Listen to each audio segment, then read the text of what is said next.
Thank you all for coming. I want to call to order this work session in regards to the Board of Equalization. We'll begin by going around the table and doing introductions, starting over there. I'm Eva Loken. I'm on the Board of Equalization. I've been on it since 2010. I'm also a realtor. And I'm Mary Ann Burke, and I'm on the Board of Equalization, and I've served as chair for the past 9 years. And what she forgot to tell you was that she's the vice chair. She likes to forget that. W. Sanders, Assembly. Patrick Flynn, Assembly. Bernie Hall, Assembly. Harriet Drummond, Assembly. Dick Trainee, Assembly. Paul Moon, Assembly. Thank you. We're being joined by Assembly Member Adam Trombley, and I'm sure that Miss Gray Jackson and Miss where did Miss Johnston go to? She was just here harassing. They'll be joining us. The purpose of the meeting today is Ms. Burke made contact with me a while back, expressing some concerns that she wanted to share with us, and I want to begin by telling both of you how much we appreciate the service that you give to this community. That's one of the boards we have that put in tremendous time.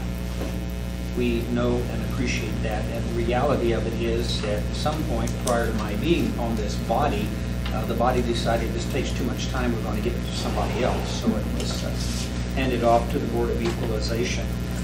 But they're going to have some significant turnover coming up in their board, and we want to share that information with us as well as ask some things of us. So with that, Mr. Burke, the floor is yours. Thank you very much. And first of all, I want to thank all of you for coming. This is such a wonderful opportunity to have a chance to speak directly to these people, and we're grateful.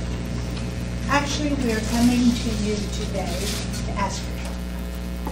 As you probably know, the Board of Equalization is established by state statutes and the code. And as your chair pointed out, you have delegated that responsibility to us. A wise move on it. It's a lot of work, a tremendous amount of work, but we do our best. We are independent of the administration. We report to you as the assembly. We need your help because we are going to have a significant turnover in the members of the board.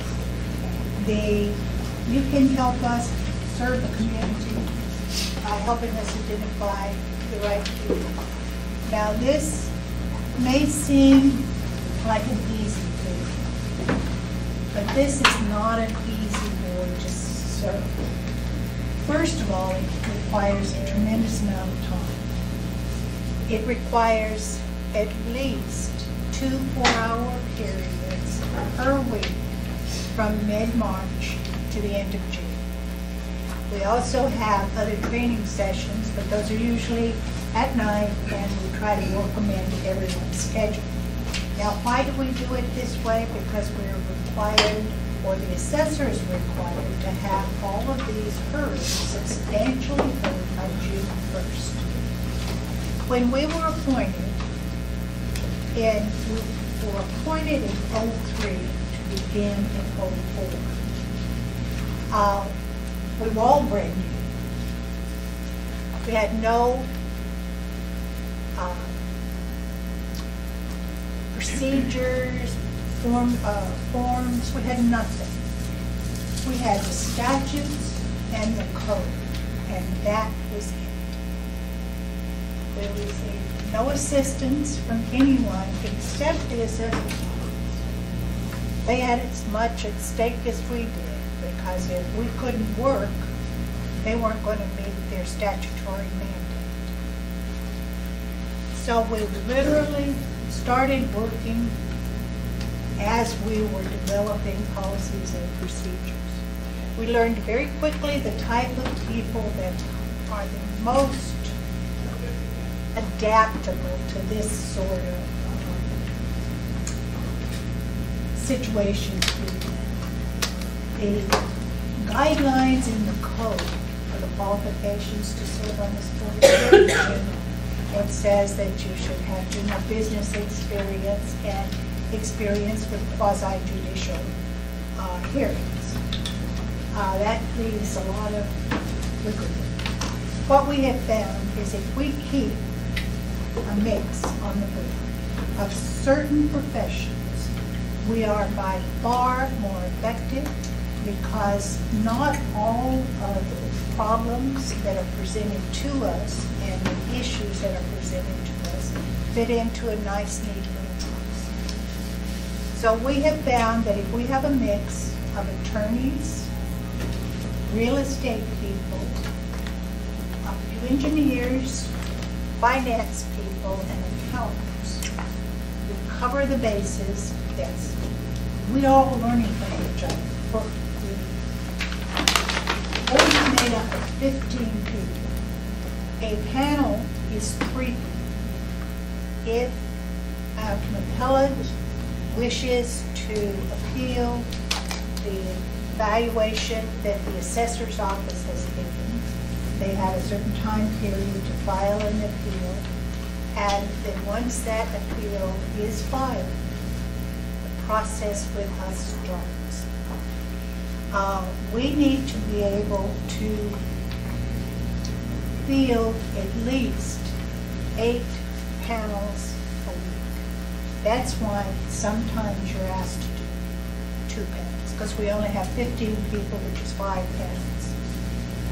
People have to know that when they come up here, because if we don't have a full panel, nothing happens. We can't field. A lot of people want to serve on the board, and I am very grateful. But when they find out the time commitment, they say thanks, but no thanks. Also, one of the other things that is difficult for many people is to set aside their own opinions. We serve in a quasi-judicial manner. When we walk in to hear an appeal, we must have an independence of mind. We cannot come in with any predetermined or preconceived notions. Some people, and I'm not saying anything against them, please understand me, but find it more difficult to set aside the training they've had in the past in their profession and look at the law, which tells you how this will be done. We don't have the option of changing the law. We're there to enforce it as written. The main issue that we run into is that people do have a lot of experience. The people we want have a lot of experience. And if they have that ability, that aptitude, that attitude, that they can be totally open-minded and listen to the facts and circumstances, and based only on the evidence that is presented to come to a conclusion, then we have a winning situation. The people we have served a long time. Ava and I both have been on from the beginning, and we have, we'll have at the end of this year 4 of the original people still living. But many of us want to move on. This has been an extremely time-consuming thing for me as the chair. So we do need your help to find this.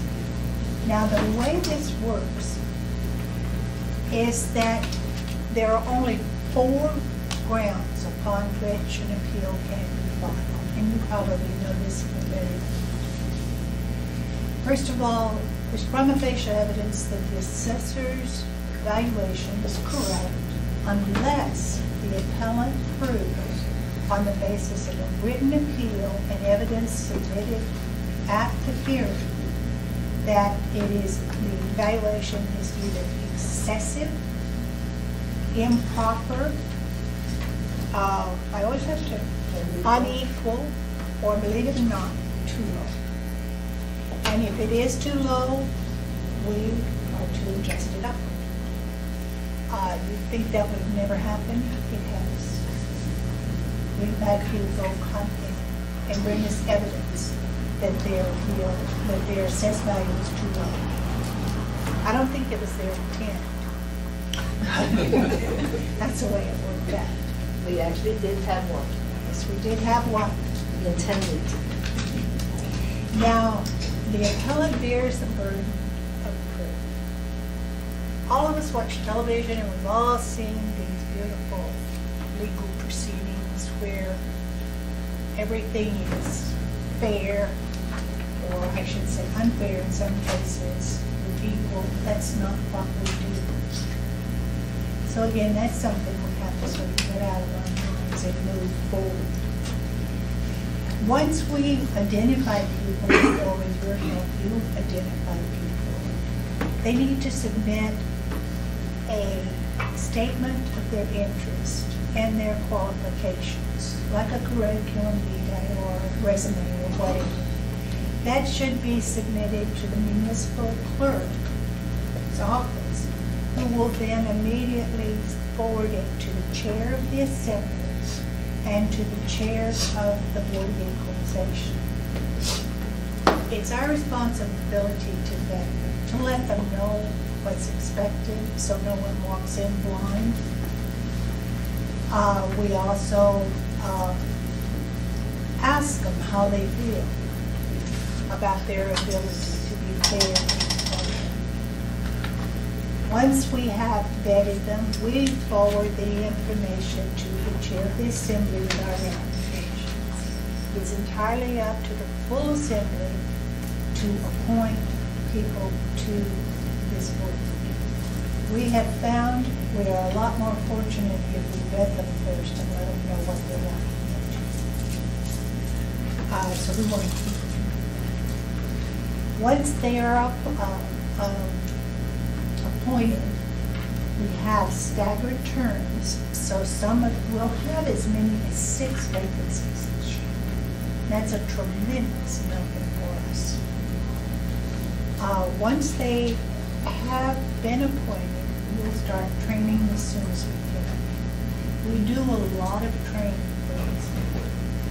We also have put in place extensive internal controls. My background is I was an auditor with Pricewaterhouse, so internal controls are near and dear to me. And it's especially important in this situation because the assessor's office provides us with administrative support. Now, the appearance could easily be assumed there that they have control or influence. That's why we have the segregation of responsibilities and internal controls, which cannot be violated. If they do get violated, everybody in their neighbor knows it, because everybody's had the fear of God that these will be adhered to. We have had very, very good cooperation from the assessor's office in enforcing these on their side. Anyone in the assessor's office, no one in the assessor's office can discuss anything with us about a case at all. They cannot request that they serve, that particular people serve on their cases. We have controls of that. What we do is simply the assessor's office must schedule out all of the appeals that have come in, and to show that we can, in fact, get it all done. That's done on a case number basis, no names. Then the chair of the board has their 15 people, and then we assign them to these case numbers. And there'll be anywhere from 2 or 3 to 12 on a 4-hour period. No one can change that without the approval. Once it's published, the appellant must get our approval. They don't like a particular board. They have to give us legitimate reasons why they change it. And this is to overcome what used to be a legal problem. There was a lot of cherry picking. People would postpone their appeal until they got the right people on their panel. That doesn't work. We don't allow that. In addition to the internal controls that we had put in place, we had developed a manual. We put in this manual those things that we think are critical to thoroughly understanding what you're doing and being consistent. We have to be consistent in our application and willy-nilly decide what we are going to do and what we aren't going to do. So we put together the statutes, applicable code sections. We have developed policies and procedures to make sure there is consistency and that we operate the same from panel to panel, that there's no difference in how we do things. All the communication that we've had with you in the past is in there. Outlines of training. We have training from the state assessor, from Mr. McGee, who teaches us how their computer works and gives us a lot of background on how this came down. He cannot and does not ever discuss cases that come in. We also have attorneys come in because there are a lot of legal issues. We're proud of that, and we want to keep it up. I'm leaving this year, and I have a personal vested interest in making sure it continues on. I put a lot of work into it, and I want the good people that we have to stay there and get it. We want to do a good job for you. So that's why we're coming half in hand to ask you to help us. Thank you. Mr. Hunter. Thank you. Thank you both for your service to the community as well as being here today to help us train. I appreciate you. First of all, I want to make sure I heard it right, so I apologize. 2 to 4 hours per week is a time commitment, and 2 4-hour time oh, period. 2 4 hours per Now, week. they're not always 4 hours, but they won't be more than 4 hours. One thing we find is that there may be, and I'm using round numbers here, 1,000 appeals filed. But in the time between when the green cards go out and when the hearings start, a lot of these appeals, the majority of them are settled. They don't come to us, which is what we consider that a red flag. Because they wouldn't have, the appellant wouldn't have settled unless they understood, pleased, or saw what they needed to see. Sure. So 2 4-hour blocks per week, up to, for how long? Roughly a month, 2 months? Middle of March to the end of June, to the end of May, first of June. Now, we do have a few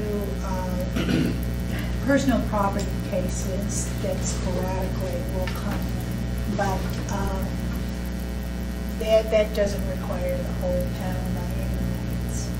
Then a follow-up question, I'll ask, is, well, actually, I have to say, do you have an idea, or do you track the percentage of cases that actually meet to a panel on the board that are adjusted as a result of the appeal?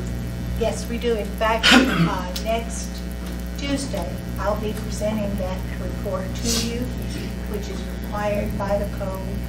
How many were filed, how many were settled without coming to us, whether they went up, whether they went down. We have to account for every one of them and report that to you. And then lastly, I'm making an assumption on 2 things.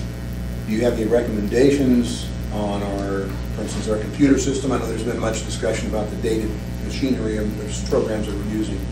Does the DOE have concerns, or do they have recommendations about that system? Through the past 9 years, we've been extremely vocal to the assessor's office on things that we wish we could have. And I know they've listened to us because they've come back for clarification. So we feel that we have expressed our needs. The old system did not give us all of the information that we needed to be timely and to have all of the data available. So I hope the one that you're going to meets our interest also. I know that's not a good answer. No, that's actually what I was looking for. And then lastly, I'm assuming that folks on the BOE somewhat recruit potential replacements, but I'm supposing what I'm hearing is you're asking for our support and help as well. We've recruited all of our people, and that's helped us get all different professions, because an attorney is going to talk to his attorney friends to get something.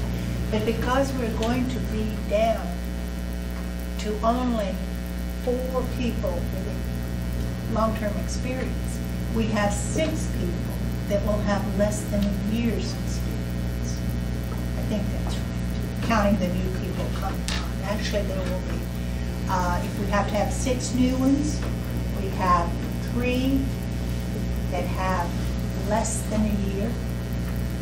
So that's 9 people. We can't ask them to go out and help us recruit because they don't know what's really needed from the viewpoint of the trenches. That's why we're asking. We're asking you to please help us recruit the type of people. Besides that, we've exhausted all of our Yes. sources. Now, I should tell the real story. They all run when they see us. Ms. Osiander? A few years ago, Marianne, you and I had talked, and we talked with the ombudsman at the time, about concerns with conflicting or lack of clarity in terms of information that was provided by the assessor's office and you folks on how the appeal process worked, on what it was based on. Can you give us an update on where we are with that particular situation? I'd be happy to. There are a number of things that were done. The forms were all reviewed to make sure that as much information as possible could show up here, like timelines, dates when something is due. We reviewed them to make sure there was no conflict in that information, as well as as much information as possible to provide. Ava and I also took on the task of meeting with people, specifically realtors, because when you just bought a house, you turn to your realtor with a lot of questions. We found that most realtors didn't have a clue how the Board of Equalization worked. We took it on ourselves to meet with them and tell them how it worked, and also give them helpful hints on being successful at the process. This is how, if you want to prove your point, this is what you need to do. We have met with most of the major realtors, and we're always available to go back.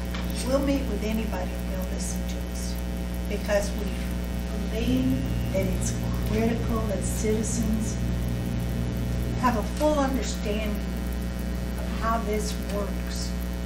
It's their money and it's their government. I have put in my reports to you year after year, please consider more educational processes so we can get it out. The only other thing that I think came up a little bit in the discussion was that perception of the link between the departments.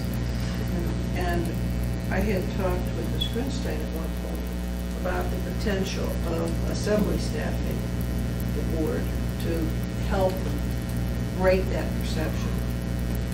I don't know if that discussion had that in the back of your mind or not. It would certainly be an additional expense, but it might be worth it for the public benefit of seeing the separation. If I may add to that, we have had appellants raise the issue specifically about me. Because Ms. Grunstein had made public that she wanted me fired and wanted my daughter fired. My daughter works in the assessor's office. She's not an assessor. She's not an appraiser. She has never been, and I bet she never will be. She's a doctoral student in process. We received 2 independent ethics. I went to, well, she had tried to pick me on. Well, We don't need to go into that. Yeah, I don't think But that's- anyway, what we did is I went to the ethics board and asked for an opinion. I have 2. We now have the Superior Court of Alaska saying there is no problem. No, I mean, I meant staff, your staff. I mean, your staff. The secretarial staff. That's what I meant. Pardon me if I wasn't clear. Well, I think there's still information that it might be helpful to you to know that the courts have upheld this as being properly segregated. Frankly, I feel guilty every time I have to ask the assessor's staff to do something for us because they have their jobs. And when we're going full tilt, we take up a lot of their time. And as you mentioned in the beginning, you're really an extension of us. Yes, ma'am. That's the impression. Okay, Mr. Flynn. Thanks, good to see you both again. Thank you. Thank you. One of the comments that you made that stood out in my mind as well, 15 members is a pretty large board by municipal standards anyway. A lot of them end up being double booked in a given week. Have you considered whether it would be a good idea to expand the size of the board a little bit? Then we get more of a problem of getting the right people. But no, I haven't, because if we have a full board, we've not always had the full board. And we have had, people have lives. They may have illnesses. Sorry. We don't always have their undivided attention. But that would be something that would be up to you. I would have to be in multiples of 3 to work. And I want to make something really clear. When we say panels, it's not the same 3 people all the time. Because the only thing I know when I'm assigning people is whether or not it is a case on possessory interest or whether it is a case on commercial property. The reason I have to know that is to make sure I'm assigning people who have had all of the training in those particular unique considerations. So, go ahead. Well, Heard you say. a gasp. What I find the last couple of years, I have to give a lot of credit to the assessor's office, that they actually are working really well with solving problems. And while I've been scheduled twice a week, almost consistently for 2.5 months in the last few years, it's been the majority of weeks I've been no more than 1, and sometimes none, because the cases get solved before we ever reach the day of hearing. And I have to give credit for that to the assessor's office. It's lots easier for us now, but we have to be prepared for the worst. So what I think I heard is 15 is probably enough. I think so. so. If everybody is willing to take their share of the cases. But then there's vacations, there are lives, things like that. Thank you very much. Mr. Ray Jackson. Thank you, Mr. Chairman. I'm sorry I was late, and I'm here now just for the record. But thank you, Marianne and Eva, for your work. You always do a very fine job, and I always appreciate your annual presentations. But I think, back to Ms. Osiander's comment about your staff, years ago, I thought that folks, not that I'm trying to put more work on our newly reorganized clerk's office, but years ago, you were staffed, I thought, by the clerk's office. Yeah, so anyway, I just thought I was prior to Yeah. the board being constituted and the changes in Right. the code. Right. I can't address anything to that. Right. I just wanted- Basically, we're talking about since 2004, when the whole system Right. was reconstituted. Yeah, I've been around since '83. Thank you, Mr. Chairman. Ms. Drummond? Thank you both. I had no clue how extensive this was. Yes, I've heard your reports the last several years, but I've been meeting with the clerk and a number of other people on public notice issues. All the boards and committees that we have are tied, we're just all kind of the linchpin here at the assembly table. There's a lot of lack of training of boards and commissions. Who does the training of your Board of Equalization? We do it ourselves, people who experience, the state assessor. We can have him come in and train. We have attorneys come in and train.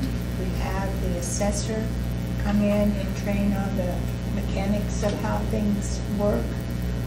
That was our number one priority, that we have training. And I am very pleased with the training that we have been able to perform. It sounds like a significant commitment of time just for the training prior to, how many hours of training are you talking about? Those days? Well, what we do is, since a lot of people work and we're asking so much time, we'll schedule it for a 3 to 4 hour period in evenings, on several different evenings, each evening covering a particular topic. And we encourage everybody who's been through it or not to come back for a refresher, and nothing is static in this world. So we're always having changes. And there's a lot of cross-training among people for years. We always make sure there's an experienced person on that three-person panel. No panel is ever three-brain. And our manual has been, the feedback I've gotten on the manual is that it's extremely helpful to them. During the transition period, when all of the boards, commissions were questioned about their goals, etc., I was told we were the only board that had a formal training. I'm not surprised. I'm not surprised. And it's not dusty. And I have to give all the credit to Mary Ann. She spent an enormous amount of time putting that together. None of us, the rest of the board, have any credit on that. We need it. And regarding the computer system, Camus, you access it in order to get information? No, we don't. Oh, you don't? You ask for you get the information from the assessor's staff? One of the things we cannot do is go out and do an assessment of property. That's, it's like the judge going out and talking to the witnesses before the trial. If we need something, we ask for it formally from the assessor's office. When there's an appeal, there is a packet of information that contains everything the appellant, the property owner, has provided as proof, and the assessor's rationale for why they didn't meet their burden of proof or whatever. All of the relevant information is given to us. We don't have to ask for anything very often, but we can. We have adjourned a meeting so they can go and give us more information, but we don't access. One of the biggest problems if you talk to appraisers or realtors, is that we are trained to go out and make assessments and make appraisals. And I know from appealing as an appellant back in the olden days, before I sat on this board, that the appraisers on the Board of Equalization had their own opinion already ready as to what the value should be when we walked in to the court. And that is the hardest thing to teach appraisers not to do. So, and realtors, because realtors will come in with a preconceived idea as well. And I'm a realtor, and I do very hard try not to do that, and I never go look it up or anything. But so that's something to talk to people about when you help us recruit, is that You're not supposed to go out and do independent investigation. You're supposed to read your packet and make up your opinion after you hear the testimony. In other words, you can't do a drive-by and have the property appraisal on your iPad like I do and look at the house or any of that, the property. No. And if it's a current client of mine, obviously I cannot sit on that panel. Everybody disqualified from Right. sitting on the board. No iPads, right? So, in other words, and is there a conflict of interest process in which you screen folks from working on cases that they have a conflict with? It's self-reporting. When we get the package, I look at the names, because at that point I do have the name, and if it is a name that's a current or past client of mine, depending on how past it is, I mean, this is a small city, we can't excuse ourselves for everything. But if it's a current, I will definitely say, hey, I can't sit on that one, you need somebody else. We also err on the side of over disclosing.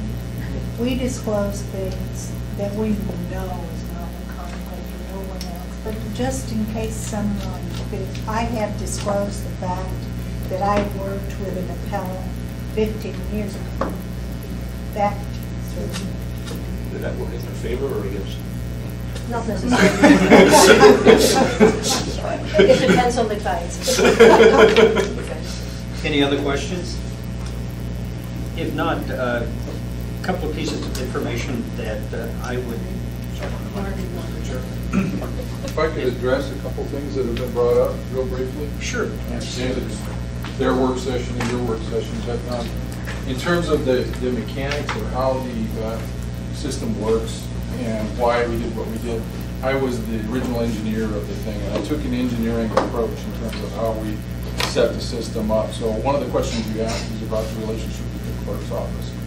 And we have a good relationship with the clerk's office, and that it's not an animosity issue, it's a mechanical issue. This whole system is a deadline-driven system.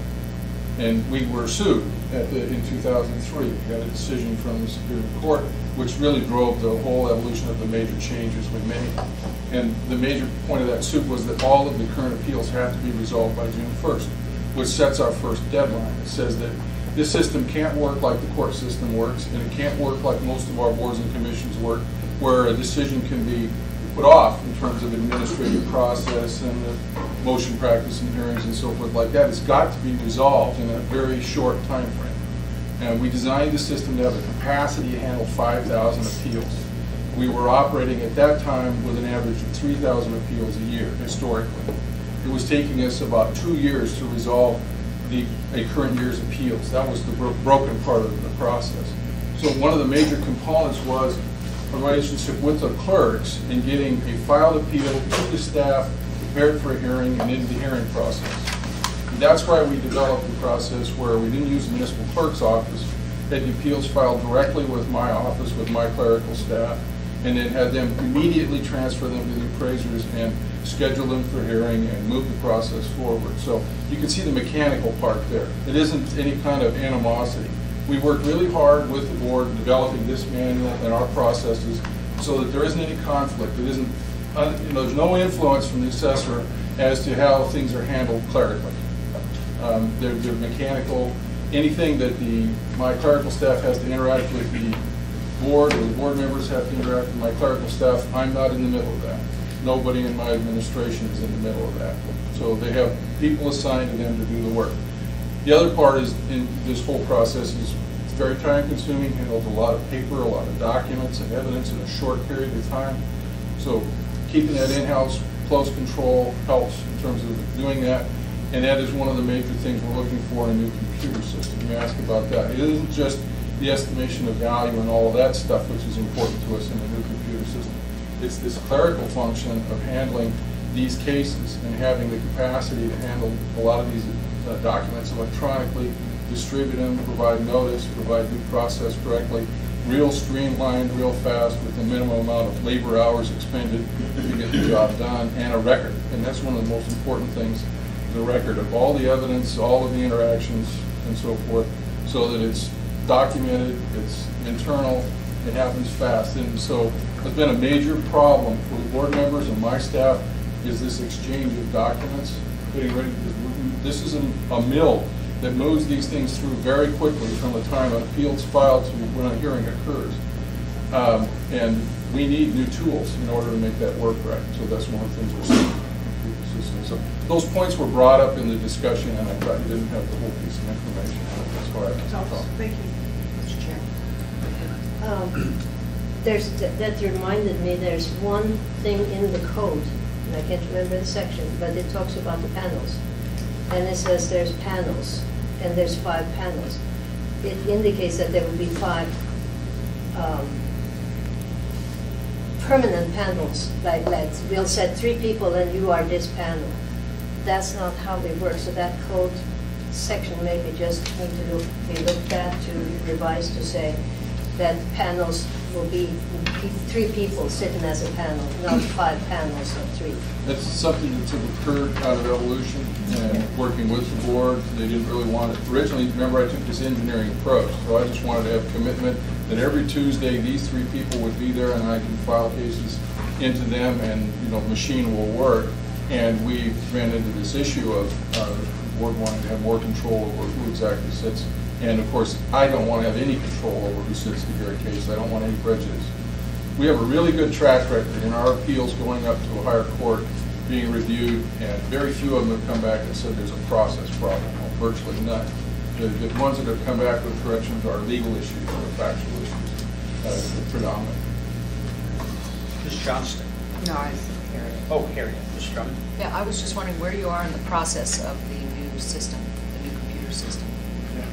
Hopefully we'll be talking to you about that very soon. We have reviewed proposals.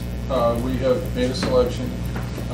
We are in the process of reviewing a draft contract, and we need to get back with you folks in terms of an appropriation and moving that process forward. That's the next step that hasn't happened yet. Mr. Honor. And Marty, feel free to educate me on this part. Would it be helpful, because of the time crunch, to have the assessments process move back 30, 60, 90 days to ease the burden? Or? It would, but we're stuck there. See, most of the assessment stuff is regulated by state law. Right. So it fixes January 1st as the lien date. We have changed municipal code, which actually helped us in saying by January 15th, notice goes out, which starts the appeal process. And then state law goes back to state law and says they have 30 days to file an appeal. We can't change that. You can see how this marches through the year. Sure. So we're kind of locked into the dates we have. But that January 15th date, we were issuing notice in March or April. You know, it got strung out that late in the year. Well, it was impossible to make that fit in a June deadline, so I forced that back to January 15th notice date, which is, again, it's a deadline-driven thing. It means this has got to happen. It's got to happen by this date. And then we have enough time to be able to deal with these appeals and handle this process, and everybody gets due process and fair treatment in terms of the process. But we can't back it up any more than that. More than that. Okay. Anyone Mr. else? Mentioned, and when they give you an idea how things have changed, Marty mentioned that there used to be 3,000 appeals. When we came on in 2004, we had to hear 2001, 2003, 2002, 2, 3, and 4. Now, not the whole years, but there were still appeals outstanding from that far back. Now, we've got it down now to, when we collectively, when I say we, everybody participates, assessor's office and our job, we've got it down to where we have very few appeals coming to us. You know exactly the number next Tuesday compared to 3,000. Anyone else? Mr. Burke, so I got some clarity if I'm going out and trying to do some recruiting for you here. When are your meetings held? Are they evening meetings or are they during the day? Do you accommodate? How does that work? We do our training meetings in the Evenings. and they're not on a certain date because we try to adjust it to when everybody's going to be in town, when we can get our speed with. But there will be at least 3, possibly 4 evening meetings in December, January, February, March. This, we want it as current as possible, the training, and also to get all the new people. So we don't have it all. But the appeals themselves happen during the day? They happen during the day. Shifts from 8 to 12 or 1 to 4. Okay. The makeup of your board now, retired people or? All of the above. Both, okay. There's, I can see how that would be a challenge to take 2 4-hour blocks of time out of a work week if you're holding down a full-time job. well, there's me, and I'm actively working. And then we have a banker that's actively, with several bankers. Yes, we have about 5 people who are working. The rest are retired people. We have a retired attorney, retired engineer, retired engineer. We don't discriminate. Mr. Chairman, there's nothing in the law that says we can't have evening meetings, but in terms of management, in order to control the budget, we have tried to do all of our business during working hours, so we don't have to pay overtime and so forth.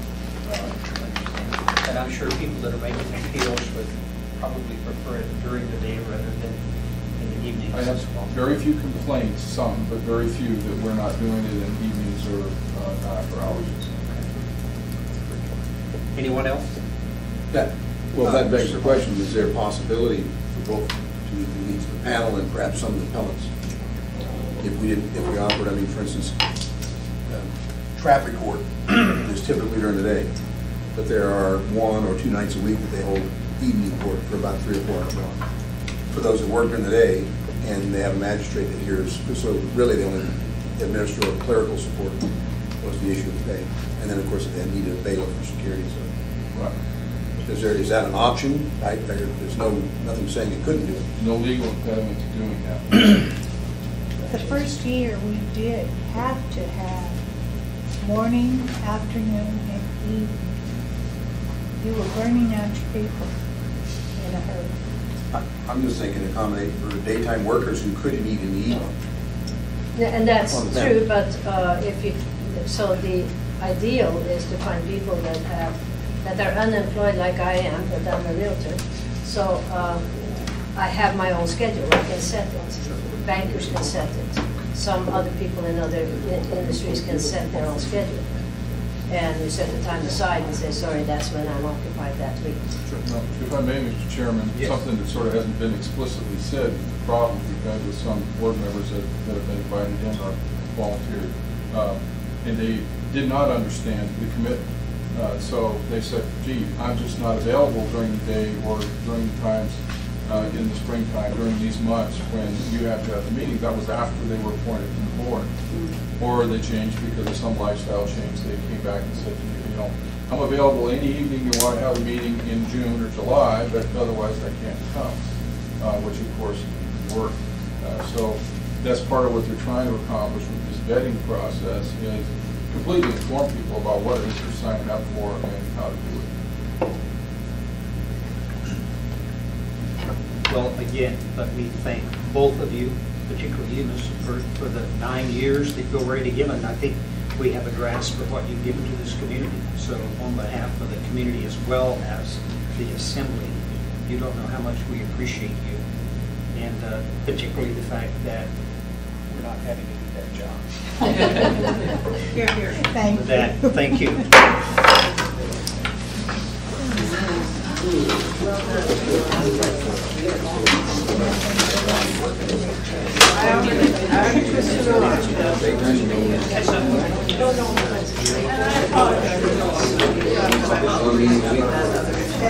Not my intent. I could even as well for me.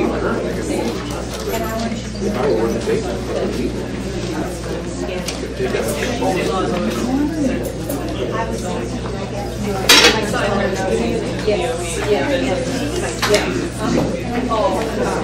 They can, they don't have to. Years ago. Yeah.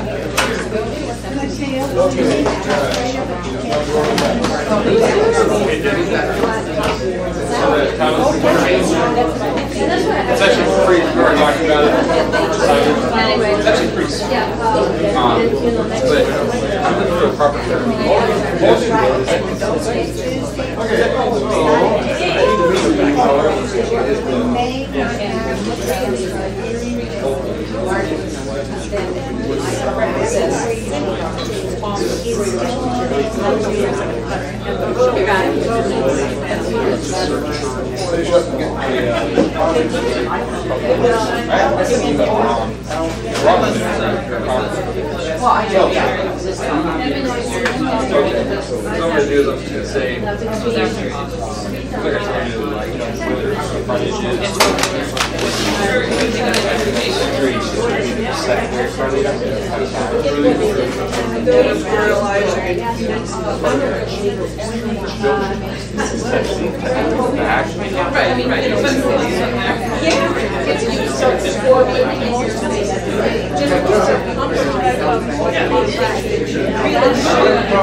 I'll let you know when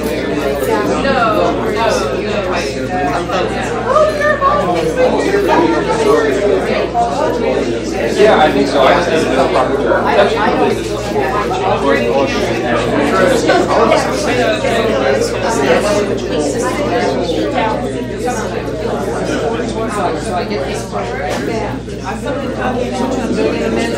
When would that be? Oh, yeah, the boundary. I don't know. Yeah.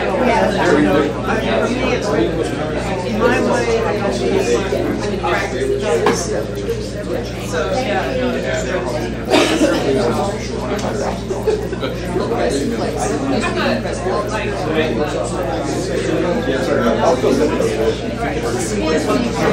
No, you're fine. No. Yeah, I was thinking about going to that meeting yesterday, but I stayed here a couple hours for a few weeks. Well, probably. First, the APC said because I had my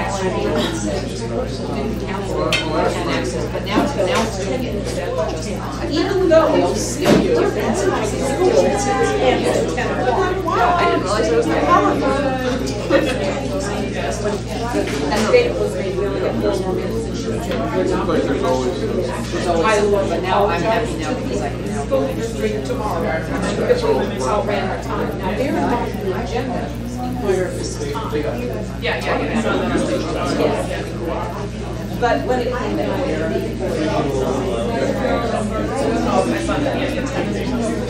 that brings people out. Yes, there were 33 people. Go ahead. Always take up a little. You know what we did with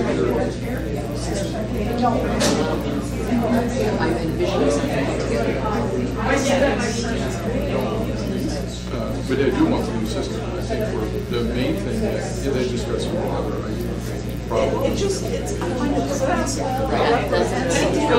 have a lunch date. Nobody's notified. Okay. So even though we've got a contract.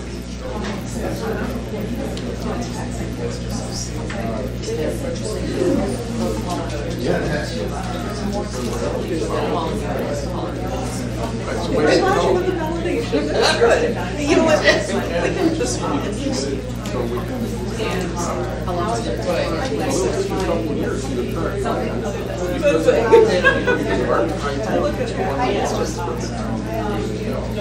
They pushed our whole project back a year. Went back to vendors. I wanted to get it all out. I'll let you want to start right now.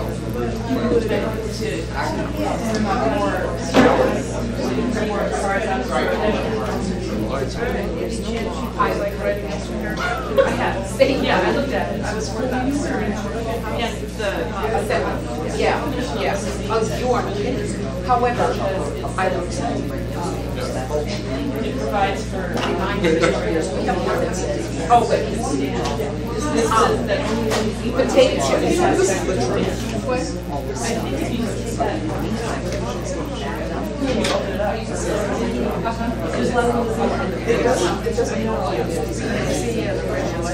That just an acronym stands for Computer Assisted Master.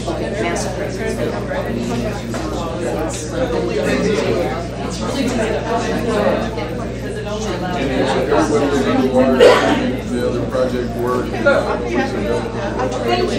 I used the TV.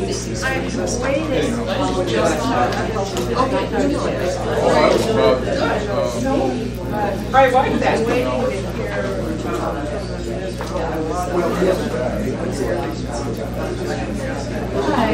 On the TV.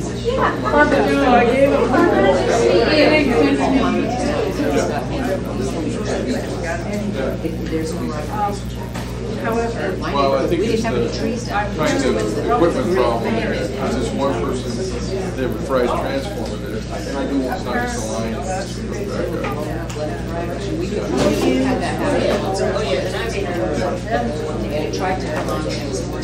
Anyway, I will, That's as far as I know. The last conversation I don't want us to do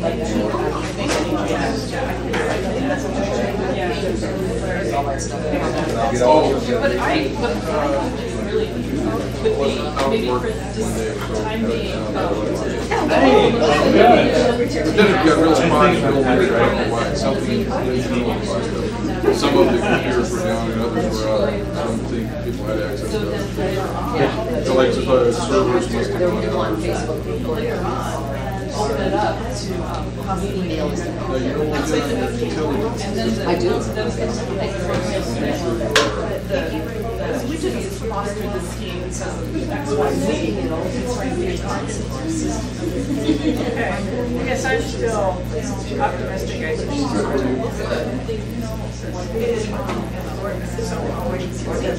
You could.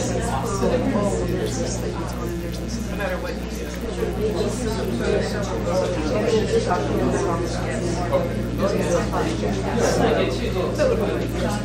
I tried them in the last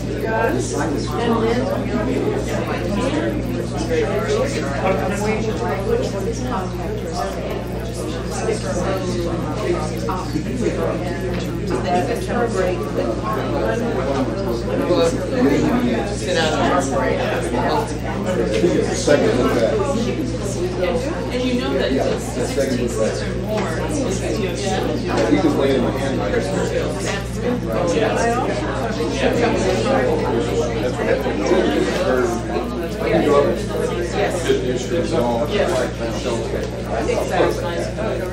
I just got to be careful about twisting.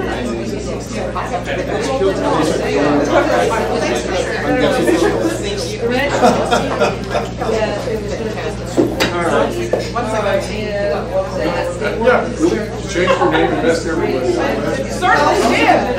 But it makes my husband happy. To me, that's a... Yes. And sometimes people have lives.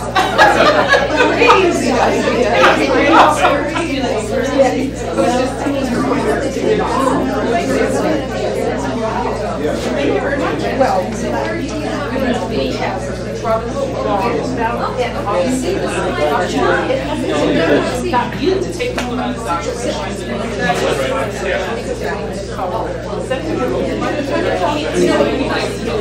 Yes.